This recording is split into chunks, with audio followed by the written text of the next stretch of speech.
জানিয়ে দিব হাতে থাকা সর্বশেষ আপডেট বাংলা সংবাদ। প্রথমেই সংবাদ শিরোনাম।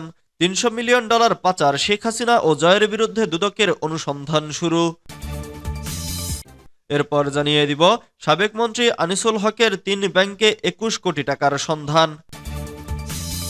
এদিকে দেশ কোনো দলের কাছে ইজারা দেওয়া হয়নি বলেছেন ধর্ম উপদেষ্টা। এরপর জানিয়ে দিব ঢাকা মাওয়া এক্সপ্রেস ওয়েতে ১০ যানবাহনের সংঘর্ষ, বহু হতাহতের শঙ্কা। আরও জানিয়ে দিব রোহিঙ্গাদের ফেরাতে ভূরাজনৈতিক সম্পর্ক ভূমিকা রাখবে বলেছেন পররাষ্ট্র উপদেষ্টা। সর্বশেষ জানিয়ে দিব আইনজীবী আলিফ হত্যা তদন্ত কমিটির সব সদস্যের পদত্যাগ। এতক্ষণ শুনছিলেন সংবাদ শিরোনাম, এবারে বিস্তারিত। তবে অনুরোধ থাকবে ভিডিওটিতে একটি লাইক করবেন এবং কমেন্ট করে জানিয়ে দিবেন কোন জেলা থেকে আপনি আমাদের এই ভিডিওটি দেখছেন। ৩০০ মিলিয়ন ডলার পাচার, শেখ হাসিনা ও জয়ের বিরুদ্ধে দুদকের অনুসন্ধান শুরু। নিউ ইয়র্ক ও লন্ডনে ৩০০ মিলিয়ন ডলার পাচারের অভিযোগে সাবেক প্রধানমন্ত্রী শেখ হাসিনা ও সজীব ওয়াজেদ জয়ের বিরুদ্ধে অনুসন্ধান শুরু করেছে দুর্নীতি দমন কমিশন। রোববার ২২ ডিসেম্বর সকালে দুদক সূত্রে এ তথ্য জানা গেছে। এর আগে ৯ প্রকল্পে ৮০,০০০ কোটি টাকা অনিয়ম ও দুর্নীতির অভিযোগে সাবেক প্রধানমন্ত্রী শেখ হাসিনা, তার বোন শেখ রেহানা, ছেলে সজীব ওয়াজেদ জয় ও মেয়ে টিউলিপ সিদ্দিকের বিরুদ্ধে অনুসন্ধানের সিদ্ধান্ত নেয় দুর্নীতি দমন কমিশন। ১৭ ডিসেম্বর থেকে তাদের বিরুদ্ধে অনুসন্ধানের কাজ শুরু হয়। দুদক সূত্র জানিয়েছে, রূপপুর পারমাণবিক বিদ্যুৎ প্রকল্প, বিশেষ আশ্রয়ণ প্রকল্প, বেবজা সহ ৯টি প্রকল্পে এসব অনিয়ম ও দুর্নীতি হয়েছে। সাবেক মন্ত্রী আনিসুল হকের ৩ ব্যাংকে ২১ কোটি টাকার সন্ধান।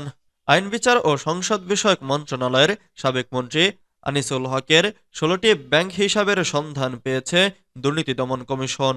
ওই হিসাবগুলোতে প্রায় ২১ কোটি টাকা জমা থাকার তথ্য মিলেছে, যা ইতোমধ্যে ফ্রিজ করা হয়েছে বলে জানা গেছে। আনিসুল হকের হিসাবগুলোর মধ্যে ব্র্যাক ব্যাংক বনানী শাখার ৬টি হিসাবে ফিক্সড ডিপোজিট হিসেবে ৫ কোটি টাকা এবং অন্য এক হিসাবে এসসি গোল্ডেন বেনিফিটস হিসাবে ৫০,৮১,০০০ টাকার তথ্য পেয়েছে দুদক। দেশ কোনো দলের কাছে ইজারা দেওয়া হয়নি বলেছেন ধর্ম উপদেষ্টা। অন্তর্বর্তী সরকারের ধর্ম বিষয়ক উপদেষ্টা ডক্টর আফামা খালিদ হাসান বলেছেন, এদেশ কোনো দলের কাছে ইজারা দেওয়া হয়নি। শনিবার ২১ ডিসেম্বর রাতে কক্সবাজারে ইসলামিক রিসার্চ সেন্টারে ২১তম বার্ষিক সভায় একথা বলেন তিনি। ধর্ম উপদেষ্টা বলেন, কয়েক মাসের মধ্যে ১৬ থেকে ১৭ বছরের জঞ্জাল সাফ করা সম্ভব নয়। এরই মধ্যে সংস্কার কাজ শুরু হয়েছে। সিসি সহ নির্বাচন কমিশনার নিয়োগ দেওয়া হয়েছে। জানুয়ারিতে শুরু হবে ভোটার তালিকা হালনাগাদ, আর আগামী মার্চের মধ্যে শেষ হবে রাষ্ট্রের সংস্কার কাজ। সভায় জাকাত ভিত্তিক অর্থনীতি প্রতিষ্ঠা হলে দেশে কোনো দরিদ্র থাকবে না বলে জানিয়েছেন তিনি এবং বলেছেন, দেশে জাকাত সঠিকভাবে বিতরণ করা হয় না, অথচ হাজার হাজার কোটি টাকার জাকাত বিতরণ হয়। এই জাকাত ঠিকমতো গরিবের কাছে পৌঁছালে ১০ বছরের মধ্যে দেশে কোনো ভিক্ষুক থাকবে না। ঢাকা মাওয়া এক্সপ্রেসওয়েতে ১০ যানবাহনের সংঘর্ষ, বহু হতাহতের শঙ্কা। ঘন কুয়াশায় ঢাকা মাওয়া এক্সপ্রেসওয়েতে নিয়ন্ত্রণ হারিয়ে যাত্রীবাহী বাসসহ ১০টি যানবাহনের সংঘর্ষের ঘটনা ঘটেছে। এতে একজন নিহত ও অন্তত ১৫ জন আহত হয়েছেন। রোববার ২২ ডিসেম্বর সকাল ৮টা থেকে ৮:৩০টার মধ্যে এ দুর্ঘটনা ঘটে। নিহত ব্যক্তি হলেন মোহাম্মদ ফরহাদ হোসেন। তিনি ফরিদপুরের ভাঙ্গা এলাকার বাসিন্দা। তিনি একটি বাসের চালক ছিলেন। হাসাড়া হাইওয়ে থানার সহকারী উপপরিদর্শক সগির মিয়া বিষয়টি নিশ্চিত করেছেন। তিনি বলেন, এক্সপ্রেসওয়ের নিমতলা এলাকার কিছু দূরে এই দুর্ঘটনা ঘটে। যানবাহনগুলো ঢাকা থেকে মাওয়ার দিকে যাচ্ছিল। জানা গেছে, ভোরে প্রথমে দুটি পণ্যবাহী ট্রাকের সংঘর্ষের ঘটনা ঘটে। এরপর সকাল 7:30টার দিকে পেছন থেকে একটি বাসকে ধাক্কা দেয় আরেকটি বাস। এ ঘটনায় বেশ কয়েকজন আহত হয়। একই সময় একটি পিকআপ ভ্যান একটি প্রাইভেট কারকে চাপা দেয়। এতে আরও কয়েকজন আহত হয়।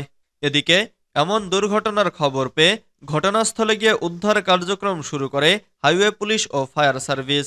হাসাড়া হাইওয়ে থানার ভারপ্রাপ্ত কর্মকর্তা আব্দুল কাদের জিলানী বলেন, দুর্ঘটনার খবর পেয়ে ঘটনাস্থল থেকে ক্ষতিগ্রস্ত যানবাহন সরিয়ে নিয়ে মহাসড়কে যানবাহন চলাচল স্বাভাবিক করতে চেষ্টা চালাচ্ছে পুলিশ। সকালে ঘন কুয়াশার কারণে বেশ কয়েকটি যানবাহনের সংঘর্ষের ঘটনা ঘটে। তিনি আরও বলেন, এ ঘটনায় আহতদের ঘটনাস্থল থেকে উদ্ধার করে উপজেলা স্বাস্থ্য কমপ্লেক্সে পাঠানো হয়েছে। ঘন কুয়াশায় মাত্রা অতিরিক্ত গতির কারণে দুর্ঘটনা ঘটতে পারে বলে প্রাথমিকভাবে ধারণা করেছে পুলিশ। রোহিঙ্গাদের ফেরাতে ভূরাজনৈতিক সম্পর্ক ভূমিকা রাখবে বলেছেন পররাষ্ট্র উপদেষ্টা।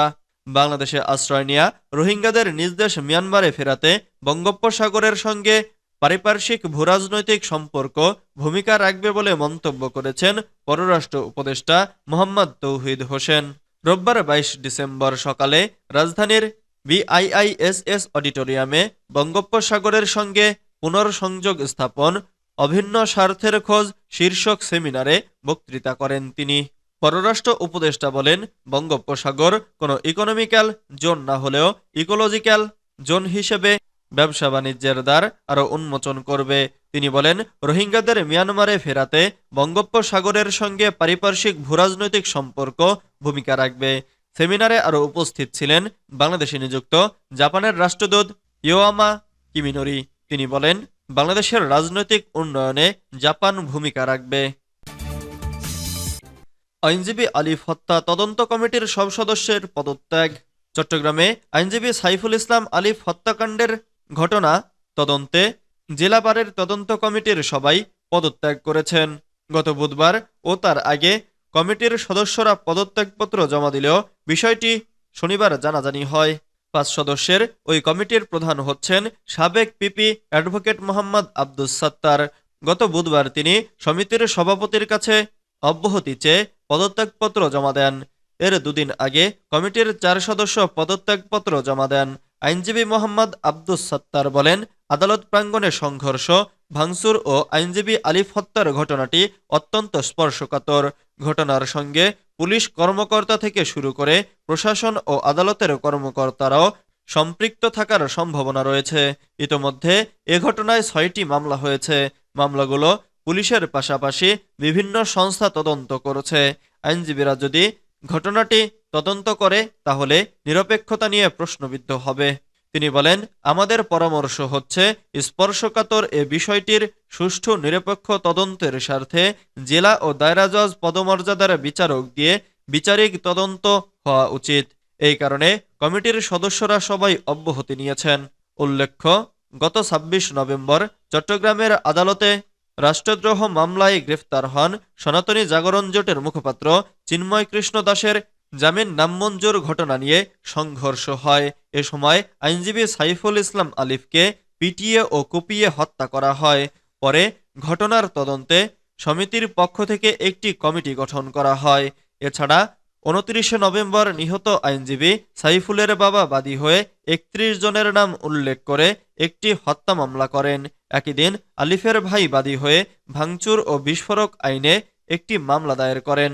এর আগে পুলিশের ওপর হামলা, কাজে বাধা, আইনজীবী ও বিচার প্রার্থীদের ওপর হামলা, ককটেল বিস্ফোরণের আরও 4টি মামলা হয়।